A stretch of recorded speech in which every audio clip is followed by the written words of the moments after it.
오늘 말씀의 제목은요, 지금이 아니면이란 시리즈 두 번째 시간으로 언제든 끊을 수 있다면서 왜 못 끊고 있는가라는 제목으로 함께 말씀을 나누고자 합니다.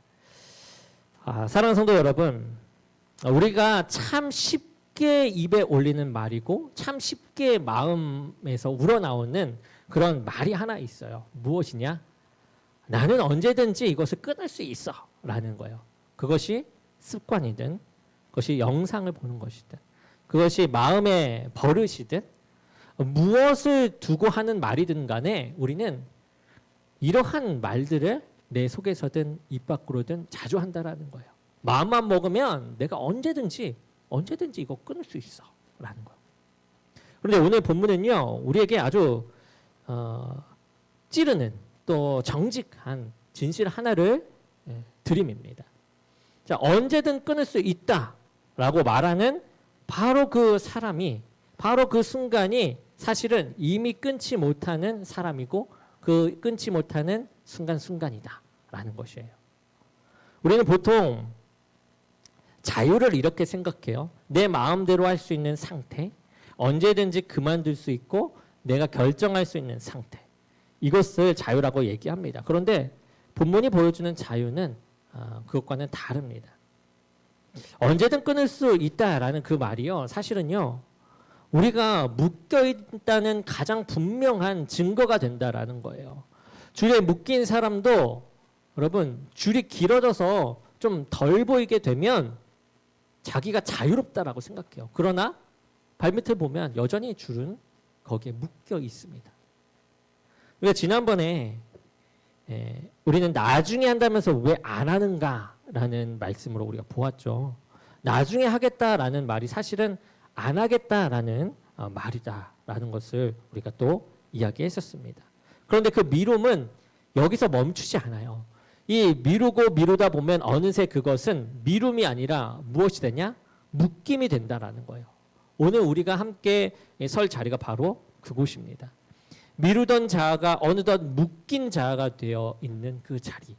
사도 바울이 로마서 7장에서 우리를 데려가는 그 자리입니다.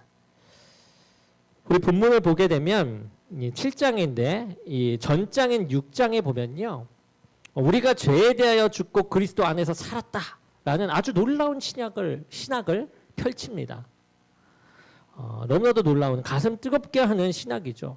그런데 이 7장에 들어서자마자 갑자기 절규를 해요. 내가 원한 15절 보면 내가 원하는 것은 행하지 아니하고 도리어 미워하는 것을 행한다 라고 얘기하거든요. 그리고 나서 이런 절규가요, 24절 오호라 나는 공고한 사람이로다 라는 이 구절에서 바닥을 치고 있습니다. 그러다가요 25절을 보게 되면 갑자기 감사를 해요.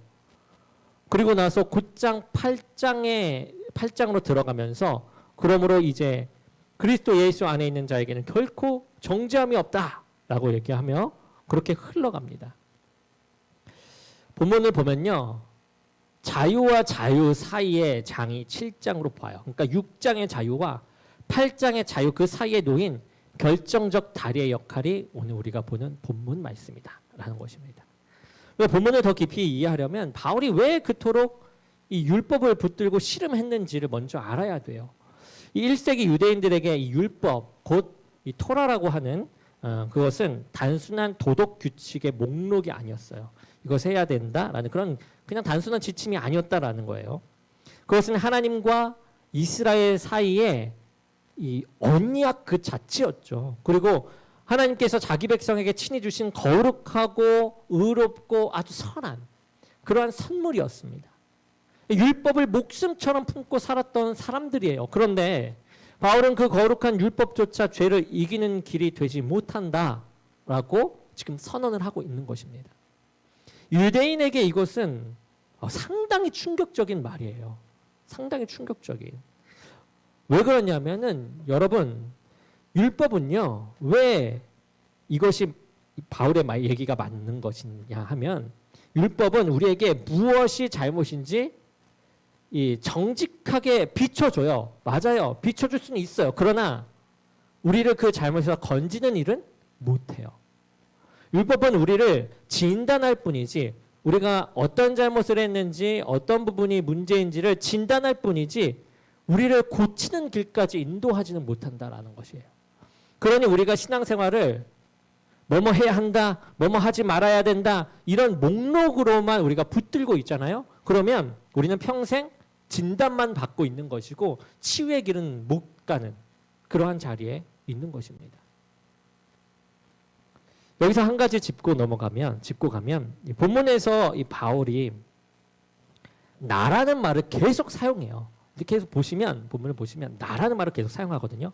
그런데 이 학자들이 이 나가 누구인지를 두고 오랫동안 토론을 합니다. 그러니까 이 회심하기 전에 바울을 자기를 얘기하면서 이 나라는 표현을 쓴 건가 아니면 회심한 후에 그 신자된 바울 자신을 이렇게 얘기하면서 지금 말하고 있는 것인가? 이 두 가지를 놓고 얘기해요. 이 더글라스 무 같은 학자는요. 율법 아래에 있던 옛 바울로 보기도 합니다. 옛날에 바울을 얘기하면서 과거에 이랬다라는 걸 얘기한다. 이렇게 얘기하는 거죠. 그러나 칼빈과 존 머레이 그리고 우리 교단이 따라온 전통은요. 후자예요. 그러니까 곧 거듭난 신자의 분투로 읽어온다라는 거죠. 거듭난 신자가 이 죄에 대한 것에 있어 분투하면서 이 선함을 생각하지만 이 죄를 향하는 행동들을 보면서 그 분투하며 나아갔던 것을 이제 표현한 것이다라고 하며 읽는 거예요. 왜 그러냐? 여러분 거듭나지 않은 사람은요. 자기 안의 죄에 대해서 이렇게까지 깊이 절규하지 않아요. 머레이의 표현을 빌면 이 율법은 신령한 줄 안다라는 이야기를 해요. 그 자체가 이미 거듭난 자만이 가질 수 있는 통찰이다라는 거죠. 율법은 신령한 줄 안다. 이 이야기가 거듭난 자의 통찰이다라는 것입니다. 깨끗한 흰천이 있어요. 그 깨끗한 흰천일수록 작은 얼룩 하나가 더 크게 보이고 더 잘 보이잖아요. 거듭난 자일수록 자기 안에 죄가 더 또렷하게 보인다라는 것입니다. 그러니 사랑하는 성도 여러분, 본문의 나는요. 본문에서 말하고 있는 나, 이건 나는 바울이 지금 신자로서의 나이고 그리고 우리가 바라볼 때는 과거에 지은 죄가 많았던 내가 아니라 지금의 나를 얘기하는 우리 자신, 지금의 자신을 얘기하는 것이다 라는 것을 생각하며 우리가 말씀으로 들어가기를 원합니다. 사랑하는 성도 여러분, 우리의 의지들을 좀 이런 것들을 상대이기도 하지만 나에게 적용하면서 우리는 매일 결심을 해요. 새해마다 의지를 가지고 더 하자.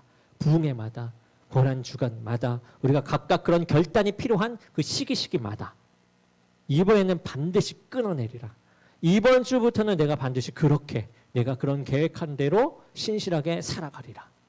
그런 결심들을 하거든요. 그리고 그 결심은 항상 진심이에요. 그런 결심이 잘못됐다라는 것을 얘기하는 것이 아닙니다. 그렇게 진심을 다해 결심을 한다라는 거예요. 그런데 본문은 여기에서 그것을 꿰뚫고 더 정직하게 우리들에게 비춰주는 것이 있어요. 보면요. 바울은요. 여기에서 이 말씀 중에 원하다라는 말을요. 엄청 많이 써요. 7번이나 씁니다. 15절, 16절, 18절, 19절, 20절, 21절. 그런데 이 모든 원함이 보면요. 무엇이었냐? 선인데 그 원함이 행동과 어긋나요. 무슨 말이냐? 18절을 함께 볼까요? 18절 말씀을 먼저 함께 보겠습니다. 18절 우리 함께 읽어보겠습니다. 시작. 내 속에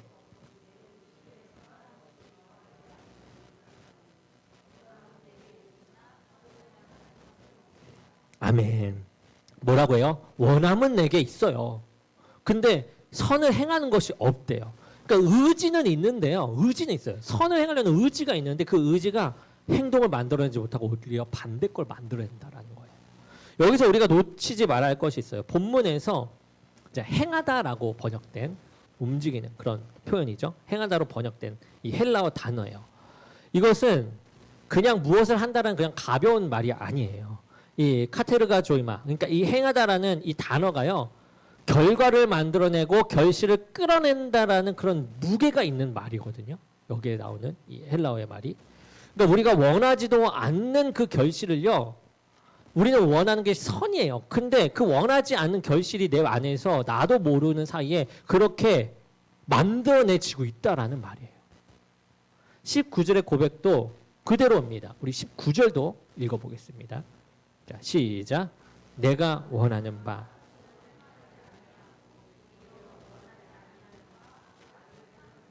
아멘. 그러니까 의지는 분명히 한쪽을 원하고 있어요. 어느 쪽이죠? 선을 원하고 있어요. 그런데 손과 발은 자꾸 다른 쪽의 열매를 맺고 있다. 그런 부분을 볼 때 본문이요. 어떻게 얘기하는 겁니까? 당신은 의지가 부족합니다. 라고 얘기하지 않죠. 뭐라고 얘기하냐? 의지로는 죄의 권세를 이길 수 없다. 이런 얘기를 하고 있는 거예요. 우리에게 더 강한 의지가 필요하다. 물론 의지 있어야 합니다. 그러나 더 강한 의지가 필요하다. 의지가 모든 것을 해결한다. 이게 아니라는 거예요. 의지 너머의 다른 능력이 필요한 것입니다. 마치 이런 거예요. 익사 직전에 있는 사람이에요. 있어요. 저기 익사 직전에 있는 사람이 그 사람에게 더 강한 의지로 헤엄쳐 나오세요. 할 수 있습니다. 이렇게 얘기하는 거예요. 저기 빠져 죽고 있는데 그렇게 외치는 것 같다라는 거죠. 그 사람에게 필요한 건 뭐죠? 물론 살려는 의지도 필요하겠지만 지금 그 순간에 뭐가 필요해요? 그를 건져내는 손이 필요하다라는 것입니다. 그렇다면 왜 의지로는 안 되는 것이냐? 바울은 18절에 이렇게 또 18절에 얘기하죠. 내 속 곧 내 육신에 선한 것이 거하지 아니하는 줄 아노니. 그럼 여기서 육신이라는 말이 나와요. 근데 이 육신을 또 오해하지 말아야 되는 게요. 몸. 이 성경은 우리 몸을 폄하하지 않습니다. 우리 몸도 하나님이 지으신 선한 거예요. 선한 것. 헬라어. 이 헬라어로 이 여기에 말하는 이 육신에 해당하는 단어는요. 그냥 이 몸이 아니라 하나님 없이 자기 힘만으로 살아가려는 인간 전체를 가리키는 그러한 말이에요. 그러니까 자기 의지, 자기 능력만 믿고 사는 우리의 모습 그 전체를 얘기해요. 그러니까 바울이 무력하다고 말하는 것은요. 지금 우리의 이 육신, 이 몸이 아니라요. 바로 그 자기 의존이라는 겁니다. 자기 의존. 그래서 우리는 여기서 죄라는 말도요. 새롭게 볼 줄 알아야 돼요. 보아야 됩니다. 새롭게 들어야 합니다. 우리는 보통 죄를 잘못한 행동으로 생각해요. 행위만 고치면 죄에서 벗어날 수 있다. 라고 은연중에 그렇게 믿기도 하거든요. 그러나 본문이 말하는 죄는 그게 아니에요. 17절과 20절을 보면 내 속에 거하는 죄. 죄는 우리 안에 들어와 뭐합니까? 살림을 차려요. 그래서 우리를 자기식으로 움직이려 든다라는 거죠. 그러니까 죄는 단지 우리가 짓는 행위 이렇게 볼 게 아니라 죄는요 권세예요. 우리를 지어가게 만들어버리는 어떤 식으로 지어가게 만들지 않은 그런 권세. 아주 우리가 어떻게 할 수 없는 강력한 힘을 가진 권세라는 겁니다. 이런 거예요. 처음에 손님으로 들어왔어요. 그런데 그 자가 어느 순간부터 안방 주인 행세를 하고 있다는 겁니다. 우리는 우리가 결정한다라고 믿지만 실은 그 손님이 결정하는지도 모른다라는 거예요. 그래서 우리가 이런 말을 해요. 한 번만 더. 오늘까지만. 이번이 마지막이야. 라고 우리가 말할 때 있잖아요. 그 말이 우리가 면죄부처럼 느껴지지만 사실은 우리를 더 깊이 묶는 그 줄이 되고 말아요. 시간이 갈수록 그 줄은 점점 더 굵어집니다. 끊으려고 죄와 정면으로 씨름하잖아요. 그럴수록 우리의 모든 시선이 그 죄로 쏠리게 되겠죠. 안 해야 돼, 안 해야 돼. 그런 외침이 있는 동안에 사실은 그 죄를 계속 우리가 들여다보고 있다라는 거죠. 그래서 끊으려 할수록 더 깊이 묶여버리는 그런 굴레에 빠지고 맙니다. 그러니까 선을 원하고 있어요. 그래서 이 죄를 어떻게든 없애려고 하는데 행동은 죄를 가고 있는 그 모습과 같은 거죠. 사랑하는 성도 여러분, 이렇게요 끊으려고 했는데도 끊지 못함이 계속 반복이 되잖아요. 그러면 우리는 어떤 자리에 이르게 돼요? 어떤 자리냐? 본문이 말하고 있는데요. 24절입니다. 자, 24절 한번 읽어보겠습니다. 24절 시작. 오호라.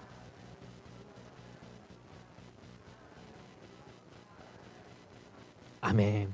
자, 오호라 나는 곤고한 사람이로다. 여러분이 이 말씀 읽을 때 이 곤고하라는 단어가 되게 점잖해 보이니까 그냥 그렇게 가볍게 넘겼을 수도 있는 부분인데요.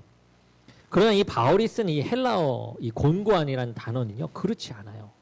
그것은 어려움을 점잖게 토로하는 그러한 것이 아니라요, 거울 앞에 서서요 자기 모습을 이 정직하게 본 사람이 그 거울을 깨고 싶을 만큼 깊이 무너진, 깊이 분통한 비통의 절규라는 것입니다. 이 신학에서 단 2번밖에 나오지 않은 무거운 말이에요. 그런데 우리는 이 자리에 잘 도달하지 못해요. 거울을 보고 비통하는 그 자리에, 공고함의 자리에 잘 도달하지 못했습니다. 왜 그렇습니까? 우리에게는 자기 자신에게 꼭 듣고 싶은 한마디가 있거든요. 자기 자신에게 듣고 싶은. 뭡니까? 너는 그래도 괜찮은 사람이야. 약점은 좀 있지만 그래도 좋은 사람이야. 저들보다는 좀 나은 사람이고 이 정도 가지고는 나쁘다고 할 수 없어. 이런 한마디를, 이런 말들을 지키고 싶어서 우리는 24절의 절규 앞으로 가지 못하고 자꾸 비껴 나갑니다. 자기 의의 옷을 벗지 못하는 것이죠. 이러한 말들 속에 어떤 분은 이렇게 얘기할 수 있을 것 같아요. 이 죄에 대한 얘기를 하고 자꾸 자기를 보지 못한다 이런 얘기를 하니까, 목사님 이렇게 자꾸 절망적으로만 그렇게 보라고 하면서 그렇게 말씀하시면 신앙이 너무 무거워지는 것 아닙니까? 평안하고 자유롭고 행복하기 위해서 또 신앙을 하려고 하는 건데, 이렇게 말할 수도 있잖아요. 정직한 의심이고 좀 좋은 통찰이 됩니다. 그러나 여러분, 우리가 알아야 될 것은 여기서 끝이 아니라는 거예요. 절망을 말하는데 여기서 끝이 아닙니다. 본문의 절망은 끝이 아니라는 거예요. 그것은 복음의 문 바로 이게 절망 다음이 있어요. 이 절망 다음을 보지 못하니까 이게 끝인 줄 알고 그렇게 얘기하게 된다라는 거죠. 24절의 절규를 충분히 듣지 못한 사람은요, 여러분, 그 문을 넘어선, 문을 열지를 못하는 거예요. 문을 여는 무엇입니까? 25절. 감사도 듣지 못하는 거예요. 감사. 절규를 충분히 듣지 못한 사람은 감사를 듣지 못합니다. 어둠을 정직하게 마주한 사람만이 그 어둠을 뚫고 들어온 빛을 알아본다라는 거예요. 또 어떤 분은 이렇게 얘기할 수 있겠죠. 본문에서의 이 구체적인 묶임, 이런 것들을 이제 죄에 대한 말을 막 하고 그러는데, 그게 꼭 나에게 계속 이렇게 찌르듯이 말하는 것 같아서 정죄하는 것 같습니다. 이렇게 들릴 수도 있어요. 나는 잘못한 게 없는데 자꾸 정죄하는 것 같습니다. 죄가 있다고 하니까. 내 사랑하는 성도 여러분, 그렇지 않아요. 본문은 여러분들이 죄인입니다, 죄가 있습니다, 그러면 벌을 받고 뭐 지옥에 가면, 이런 정죄의 내용이 아니에요. 본문은요, 진단하는 겁니다. 진단. 우리는 늘 이 죄를 바라볼 때 이 진단의 의미를 생각해야 돼요. 의사가요, 병명을 이렇게 우리에게 얘기해 주잖아요. 알려주잖아요. 그건 뭡니까? 이게 이렇게 한번 진단을 해보면서 어디가 잘못됐지 이렇게 보면서 이런 병입니다 이렇게 얘기해 주는 것은요, 뭐 때문이죠? 비난하기 위해서입니까? 당신 이렇게 했으니까 이런 병이 걸린 거야, 너 큰일 났어, 이런 겁니까? 아니잖아요. 치료를 시작하기 위함이죠. 이런 병이 있으니 이렇게 치료할 것입니다, 이거잖아요. 오늘 우리 마음이 무거워진다, 이런 죄에 대한 이런 얘기 속에 나를 정죄하는 것 같고 나는 잘못한 거 없는 것 같은데 이런 얘기를 한다. 그러면 그것은 여러분 정죄가 아니라요, 그리스도께서 우리에게 다가오시는, 진단해 주시는, 또한 치유로 향하게 하시는 그 첫째 신호라는 것을 우리가 기억해야 합니다. 또 이렇게 말하면 또 이런 생각을 할 수도 있어요. 신자도, 그러니까 하나님을 믿는 사람이 이렇게 죄와 계속해서 싸운다는 게 너무 비관적인 것 같습니다. 평안하고 싶은데 우리는 이미 또 새 사람이 되었다라고 했는데 계속 죄와 이렇게 싸운다라는 것이 너무 비관적입니다. 이렇게 얘기하는 사람도 있겠죠. 여러분, 맞아요. 우리는요, 그리스도 안에서 새 사람이 되었습니다. 새 사람이 된 것이 맞아요. 그러나 우리가 알아야 될 것은 동시에 우리는 옛 사람의 흔적과 매일 싸우는 자리에도 있어요. 칼빈과 우리 교단이 한결같이 가르쳐 온 이 신자의 정직한 모습이 바로 이것이에요. 이 분투, 거룩한 분투라고 할 수 있는 이 분투는 우리 구원이 흔들리고 있다라는 증거가 아니에요. 오히려 반대요. 우리가 구원받았기 때문에 죄를 더 깊이 잘 느끼게 됐다라는 증거예요. 죄에 대한 느낌이 있으니까 이것을 빨리 캐치하는 능력이 채워졌다라는 그 증거라는 거죠. 그리고 우리가 끝까지 견디게 되는 것. 그 죄에서 벗어나서 선을 향하게 가게 되는 것은 우리가 잘 버텨서가 아니라요. 그분이 끝까지 우리를 붙드셨기 때문입니다. 우리는 여러분 매일 흔들려요. 그러나 우리를 붙드신 그분의 손은 흔들리지 않는다라는 것. 그것을 우리는 기억해야 합니다. 그리고 우리가 이 패배감 속에서 잊어버리는 가장 큰 것이 있어요. 나는 뭐 안 돼. 공고한 사람이야. 아주 못한 사람이야. 이렇게 얘기하는 것에 있어서 잃어버리는 가장 큰 것. 내가 하나님께 얼마나 소중한 사람인지에 대한 감각. 이것을 잊어버립니다. 우리가 매일 실패하다 보면요. 매일 의지를 가지고 나가는데 계속 실패하다 보면 이 패배감이 찾아오잖아요. 패배감은 우리의 마음에 거짓말을 심어요. 나는 정말 안 되는 사람인가 보다. 그러나 이 로마서 8장은요. 그 공고한 자가 사실은 누구인가를 말해요. 로마서 8장으로 넘어가면. 뭐라고 얘기하냐? 제가 얘기 드리면 자기 아들을 아끼지 아니하시고 우리 모든 사람을 위하여 내주신 그분이 사랑하시는 사람이 우리다라는 거예요. 공고함의 이 자리는요. 우리를 비하의 구덩이로 던지려는 자리가 아닙니다. 그러니까 나락으로 떨어져서 절망 가운데 있게 만드는 자리가 아니라는 거죠. 거기는 정죄가 아니라 감사를 듣게 만드는, 하나님이 당신을 얼마나 사랑하는지 보십시오 라고 그 말을 듣게 하는, 감사를 보게 하는, 내가 이런 사람인데도 나를 사랑하시는 분이 있다라는 것을 느끼게 하는 그 자리가 이 곤고함의 자리다라는 것입니다. 사랑하는 성도 여러분, 그렇다면 도대체 어떻게 하라는 것인가?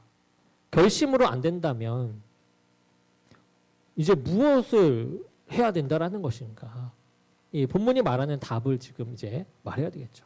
그런데 답을 말하기 전에 또 24절의 질문을 한 번 더 보면서 가면 좋을 것 같아요. 바울은 보면요. 내가 이 몸에서 어떻게 빠져나올까? 이러한 육신의 자리에서 어떻게 빠져나올까라고 얘기하지 않아요. 그렇죠? 어떻게 얘기합니까? 24절에 누가 나를 건져내랴. 건져낸다라는 말을 해요. 이 말은요. 스스로 기어 나오는 것이 아니죠. 누군가 손을 뻗어 위험에 빠진 자를 끌어내어 구출한다는 그런 뜻입니다. 이 본문은 어떻게를 묻지 않고요. 누가를 물어요. 질문의 형식 자체가 이미 의지로 끊는 그러한 길을 거부합니다. 의지로 끊어내자라는 그 길을 거부해요. 답은 방법이 아니라 한 인격이다. 인격을 보고 그분을 따라가는 것을 말해요. 바울은 질문 한마디로 이미 보여주고 있어요. 그리고 15절부터 24절까지 이 본문을 보면요. 온통 뭐라고 얘기하면 내가, 나를, 내 속에 나 이렇게 얘기해요. 그러니까 시선이 어디에 있죠? 처음부터 끝까지 자기 자신에게 고정되어 있어요. 그러다가 자기 응시가 끝이 나는 바로 이제 오호라 나는 공고한 사람이로다. 이렇게 자기를 들여다보는 자기를 들여다보는 게 이게 나오게 되죠. 이렇게 자기를 계속 들여다보다 보면 곳에서 출구가 있습니까? 출구가 없어요. 공고한 자로다. 계속 그곳에 머물게 되는 것으로 끝나요. 그런데 25절 처음으로 시선이 어디로 갑니까? 밖으로 향해요. 그래서 어떻게 나오죠? 25절 읽어보겠습니다. 25절 시작. 우리 주 예수 그리스도로 말미암아 하나님께 감사하려노다. 아멘. 여기까지 보겠습니다. 자, 뭐합니까? 그 순간 절규가 감사를 얘기해요. 시선 밖에는 감사가 있는 거예요. 지금 시선이 나에서부터 밖을 보니까 다름을 지금 보여주고 있는 거죠. 죄에 등을 돌리려고 안간힘을 쓴 것이 아니라 그분께 얼굴을 지금 돌린다라는 것이에요. 어두운 방을 비우려고 어둠을 손으로 밀어낼 수는 없어요. 빛 한 줄기가 들이면 그 어둠은 스스로 물러나는 것입니다. 19세기 스코틀랜드의 이 토마스 찰머스 목사는요, 이것을 이 새로운 사랑에 축출하는 능력이라고 말해요. 그러니까 마음에 자리 잡은 옛 사랑은요, 그것이 헛되다고 노려본다고 떨어져 나가지 않아요. 더 큰 사랑이 들어왔을 때 비로소 밀려난다라는 것입니다. 비로소. 우리가 손을 이렇게 집어넣어도 안 빠지는 이 안에 있는 것들을요, 더 큰 무언가로 사랑으로 이렇게 밀어내면 이렇게 쏙 빠지잖아요. 그런 거와 마찬가지인 거예요. 바울이 이 고린도 후서 3장 18절에서 말한 그대로입니다. 뭐라고 얘기하냐면 주의 영광을 보매 그와 같은 형상으로 변하여. 변화는 죄를 노려보는 데서 오지 않아요. 주를 바라보는 데서 온다라는 것입니다. 어거스틴을 또 보면요, 그는 정욕에 묶여서 원하는 것을 행하지 못하는 자기 분열을 누구보다 처절하게 겪었던 사람입니다. 더 굳은 결심으로 그 묶임을 끊지 못하고 있었어요. 결심으로도 그 묶임을 끊지 못하고 있었습니다. 그러다 어느 날 밀라노의 한 정원에서 이 집어들고 읽으라라는 그런 음성을 듣습니다. 그리고 로마서 말씀을 펴요. 거기에 이 말씀이 나오는 거예요. 오직 주 예수 그리스도로 옷 입으라. 그 구절을 딱 읽는 순간 시선이 내가 어떻게든 이것을 끊어내야 돼라는 그런 묶임에서 시선이 어디로 가요? 예수 그리스도께로 가니까, 그리스도께로 옮겨지니까 그제서야 오랜 묶임이 풀리게 됩니다. 의지로 못 끊던 것들이요, 그분께로 돌아섬으로 풀려버린 거예요. 삭개오도 그렇죠. 돈에 묶여있던 그 세리장은 욕심을 버리세요 라는 명령에 변한 것이 아니에요. 예수 그리스도께서 먼저 그를 찾아오셨고 오늘 너의 집에 유하겠다라고 하신 그 사랑 앞에서 그는 스스로 일어나 소유의 절반을 가난한 자에게 내어줍니다. 묶임은 명령으로 풀리는 것이 아니에요. 명령이라 하면 나의 의지 가운데 너는 해야 돼 막 이렇게 하는 것도 명령으로 표현한다면 그 명령으로 되어지는 것은, 풀리는 것은 아니다라는 거예요. 이 묶임이 먼저 사랑받음으로 풀린다라는 것이죠. 자, 그러면 이제 처음에 그 의심에 답할 수 있죠. 결심으로 안 된다면 그러면 어떻게 합니까? 본문의 답 분명합니다. 25절 답은 더 강한 결심이 아니라 누구다? 그리스도다. 그리스도를 바라보는 것이다. 왜요?